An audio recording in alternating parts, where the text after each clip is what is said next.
আসসালামু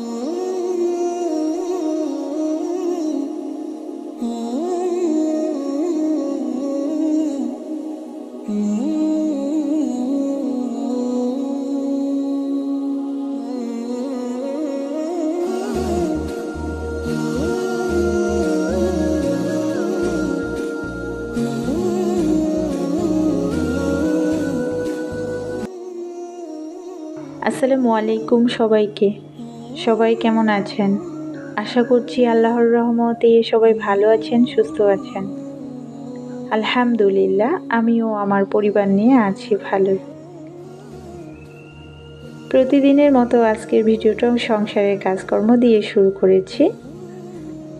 আর হ্যাঁ, ভিডিও শুরুতে আপনাদের সবাইকে পবিত্র মাহে রমজানের শুভেচ্ছা জানাচ্ছি। তবে আমার আজকের এই ভিডিওটা কিন্তু রমজান মাসের না, যেহেতু রমজান মাস পড়েছে মাত্র 2 দিন হলো। তো এই ভিডিওগুলো কিন্তু আমার রমজানের আগে করা। তো যেহেতু কষ্ট করে ভিডিওগুলো করেছি, ভাবলাম যে আপনাদের সাথে শেয়ার করি। তো রমজান মাসের আগে অন্যান্য দিনগুলো যেভাবে পার করি বা কাজকর্মগুলো করি, ওইভাবে আজকেও কাজগুলো করে নিচ্ছি। সকালে উঠে নাস্তা বানানো, তারপরে ঘর গোছানো, দুপুরে রান্না করা, এই তো প্রতিদিনের আমাদের গৃহিণীদের এগুলোই কাজ। তো ওইভাবেই কাজগুলো করেছি। রমজান মাস কি যে একটা শান্তির মাস, তো মন থেকে দেখবেন যে অন্যরকম একটা শান্তি পাওয়া যায়। তো সবাই সবার মধ্যে কেমন জানি একটা নীরবতা কাজ করে, দেখলেই বোঝা যায় অন্যরকম একটা শান্তি। বাহিরে যাবেন, সেখানেও মনে হচ্ছে যে পরিবেশটা আলাদা। রুমে থাকবেন, সেখানেও মনে হয় অন্যরকম। সব জায়গায় আমার কাছে মনে হয় যে শান্তি আর শান্তি। বছরের প্রত্যেকটা মাস যদি এইভাবে কাটতো তাহলে কতই না ভালো হতো। তো এখানে আমি সকালে নাস্তা বানিয়ে নিচ্ছিলাম, যেহেতু এটা আমার রমজান মাসের আগে করা। সকালে নাস্তায় আজকে পাস্তা রান্না করে নিব, আর সেই সাথে টুকটাক সংসারের কাজকর্ম দিয়েই মূলত ভিডিওটা। তো আশা করছি আপনারা শেষ পর্যন্ত থাকবেন। আর হ্যাঁ, শুরুতে একটা লাইক দিয়ে আমার ভিডিওটা দেখা শুরু করবেন, কারণ আপনাদের একটা লাইক আমার ভিডিওটার জন্য অনেক মূল্যবান। আপনাদের একটা লাইক আমার ভিডিওটাকে আপনার মতো আরও অনেক মানুষের কাছে পৌঁছে দিতে সাহায্য করবে। চলেন, আজকে আমি আপনাদের সাথে একটা গল্প শেয়ার করব। গল্পটা আমার কাছে এত ভালো লেগেছে, ভাবলাম যে আমার ভিডিওতে শেয়ার করি। জানি না আমার মতো কারো কাছে গল্পটা একটু হলেও ভালো লাগবে। আজ থেকে 100 বছর পরে ক্যালেন্ডারের পাতায় যখন 2124 সাল হবে, আমাদের প্রায় প্রত্যেকের দেহ তখন কিন্তু মাটির নিচে থাকবে। ইতিমধ্যে আমরা তো আর কেউ বেঁচে থাকবো না। আমাদের ফেলে যাওয়া যে তিলে তিলে বাড়িটা সুন্দর করে গড়েছিলাম, সেটা হয়তো বা পরবর্তী প্রজন্ম ভোগ করবে। পরনে যে কাপড়গুলো ছিল এত এত পছন্দের, সেটা একসময় ব্যাকডেটেড হয়ে যাবে। নিজের যে শখের গাড়িটা, সেটা হয়তো বা অন্য কেউ চালাবে। আর আপনাকে বা আমাকে খুব কম জনেই স্মরণে রাখবে। হয়তো কেউ কেউ ভাববেও না, কারণ তাদের হাতে তো সময় নেই। যাদের জন্য জীবনে এত কিছু করতে করতে নিজের সমস্ত জীবনটাই শেষ করে দিয়েছিলাম, তাদের কাছে আমাদের কথা স্মরণ রাখার এতটুকু সময়ও থাকবে না। আচ্ছা, বাস্তবতার এই জীবনে দেখেন, আপনি আপনার দাদার দাদাকে কতবার স্মরণ করেন, বা আপনার দাদির দাদিকে কতটুকুই বা স্মরণ করেন? আপনি কখনো কি স্মরণ করেছেন ওইভাবে? আপনার মনে পড়ে? তো এভাবেই বাস্তবতা, আমাদের পরবর্তী প্রজন্মগুলো কিন্তু আমাদের ওইভাবেই ভুলে যাবে, যে যার মতো ব্যস্ত হয়ে পড়বে। এটা তো আসলে একটা গল্প না, এটা আমাদের মানুষদের জীবনের চরম বাস্তবতা। এটাই আমাদের পরবর্তীতে হবে, আর এটাকেই তো আমাদের মানিয়ে নিতে হবে। আমাদের এই দুনিয়াবি ক্ষণস্থায়ী জীবনটাই এরকম। তবে আমাদের পরকালের জন্য কিছু রুজি রোজগার করতে হবে। যেমন এই যে পবিত্র মাহে রমজান, এটাই কিন্তু একটা উপযুক্ত সময়। দুনিয়ার জন্য যে আমরা যত কিছু করি, ওখানকার জন্যও কিন্তু আমাদের অনেক কিছু করতে হবে। আর এই পবিত্র মাহে রমজানে কিন্তু একটা উপযুক্ত সময়। তো এই মাসে আমরা যে যতটুকু সময় পাবো, আল্লাহর ইবাদত করার চেষ্টা করব। আমি কিন্তু এখানে 2 দিনের ভিডিও রেখেছি। ওই যে ভিডিও শুরুতেই বলেছি যে এগুলো আমার রমজানের আগের ভিডিও, তো সেজন্য 2 দিনের ভিডিও একসাথে করে তারপরে রেডি করে নিয়েছি।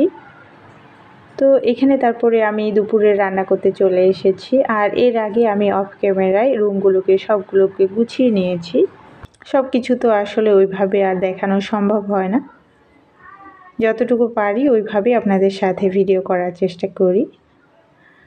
আর আমি মনে করি যে সাথের কাজ যদি সাথে করে নেওয়া যায় তাহলে কিন্তু কাজ করলেও অতটা বিরক্ত বোধ আসে না।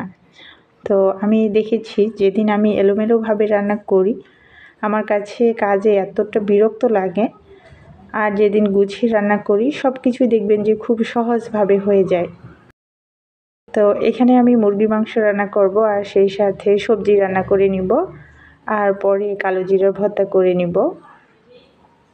তো সব কিছু তো পবিত্র মাহে রমজানের জন্য রেডি করে রেখেছিলাম, তবে আদা রসুনটা তো তখন ব্লেন্ড করা হয়নি, তো ওটাই আমি ব্লেন্ডারে ব্লেন্ড করে নিয়েছিলাম। আর এখন তো আমি সব কিছুই হাতে নাগালে করে নিয়েছি। কয়েকটা দিন কষ্ট করেছি, আর এই একটা মাস আমাকে আর মশলা বাটা বা এগুলো গোছগাছের কোনো কিছুই করতে হবে না, সব কিছুই করে নিয়েছি। আর রেডি করে না থাকলে এই তো ভেজাল হয়, আদা রসুন আলাদা করে ব্লেন্ড করেন। আবার মাঝে মাঝে দেখা যায় যে আমার যখন মশলা শেষ হয়ে যায় তখন আমি পাটায় বেটে নিই। এগুলো কিন্তু রান্নার সময় বাড়তি একটা কাজ, এই কাজগুলো যদি আগে থেকে গুছিয়ে রাখা যায় তাহলে কাজগুলো কিন্তু খুব সহজে হয়ে যায়, রান্নাটাও খুব অল্প সময়ের মধ্যে হয়। এদিকে দেখেন আমি একটা রান্না বসাচ্ছি আবার একটা কিন্তু গুছিয়ে নিচ্ছি, সবগুলো একসাথে জমিয়ে রাখছি না। তো এতে করে দেখা যায় যে আমার রান্নাঘরটাও কিন্তু পরিষ্কার হয়ে যাচ্ছে। তো আমি এই বিষয়টা দেখেছি, যেদিন আমি এভাবে কাজ করি আমার কাজগুলো অনায়াসে একদম সহজভাবে হয়ে যায়। তো আপনারাও চেষ্টা করবেন এইভাবে কাজগুলোকে করে নিতে। আমি সবাইকে কথাটা বলছি না, যারা আসলে মাঝে মাঝে আমার মতো অলসতা ধরে যে এলোমেলোভাবে রান্না করেন, আমি কিন্তু মাঝে মাঝে অনেক এলোমেলোভাবে রান্না করি। আর হ্যাঁ, আমি কিন্তু আমার নিজের সমালোচনা নিজেই করি, আর এই বিষয়টা আমার কাছে ভালো লাগে। যেটা যেভাবে ওইভাবে বলতে আসলে আমার কোনো দ্বিধাবোধ আসে না। প্রত্যেকটা দিন যে এভাবে গুছিয়ে রান্না করি এমনটা কিন্তু না, মাঝে মাঝে এলোমেলো হয়ে যায়। তো তারপরে তো আমি সব কিছু গুছিয়ে নিয়েছি, আর এখন এই যে তরকারিগুলো কষিয়ে তারপরে সামান্য ঝোল দিয়ে কিন্তু নামিয়ে নিব। আর রান্নাটা একটু সময়ের ব্যাপার। তো সব কিছু গুছিয়ে নিয়েছি, এটা যখন হবে তখন চুলার আশপাশগুলো পরিষ্কার করে নিব। আর তারপরে আমি আজকে কালো জিরার ভর্তা বানিয়ে নিব। তো কালো জিরার ভর্তা করতে গেলে আমি প্রথমে একটু কালো জিরাটাকে ভেজে নিই, তারপরে মরিচ, তারপরে পেঁয়াজ, রসুন, শুকনো মরিচ, কাঁচামরিচ দুটাই দিই। তো তারপরে এগুলো খানিকটা সময় ভেজে নিই, তারপরে সব কিছু পাটায় বেটে নিলেই কিন্তু ভর্তা হয়ে যায়। আমার কাছে কালো জিরার ভর্তা খেতে অনেক ভালো লাগে। একটা সময় পছন্দ করতাম না, কিন্তু এখন খেতে খেতে এখন অভ্যস্ত হয়ে গেছে। তো সেজন্য এখন আমার কাছে খুবই ভালো লাগে কালো জিরা ভর্তা। আর কালো জিরা ভর্তাটা এমনিতেই আমাদের জন্য কিন্তু অনেক উপকার, সকল রোগের মহাঔষধও বলা চলে এই কালো জিরাকে। তো সবশেষে আমি লবণ আর সরিষার তেল দিয়ে মেখে নিলেই কিন্তু আমার ভর্তা রেডি হয়ে গেল। আর এখন এই তো আমি সব কিছু রেডি করে নিব। প্রতিদিনের কাজগুলো আমাদের গৃহিণীদের এইরকম। এই তো আজকে শেষ করলাম, কালকে আবার নতুন করে শুরু করব, কালকে আবার শেষ হয়ে যাবে, পরশু আবার শুরু করব। এভাবেই আমাদের দৈনন্দিন রুটিনগুলো চলতেই থাকে আমাদের প্রত্যেকটি গৃহিণীরই। তো এখন সব কিছু আমি এখানে গুছিয়ে রেখে দিব, তারপরে দুপুরের খাওয়া দাওয়া খাবো। তো আজকে আর ভিডিওটা বড় করতে চাচ্ছি না, আরেকটি নতুন ভিডিও দেখার আমন্ত্রণ জানাচ্ছি। আল্লাহ হাফেজ, আসসালামু আলাইকুম।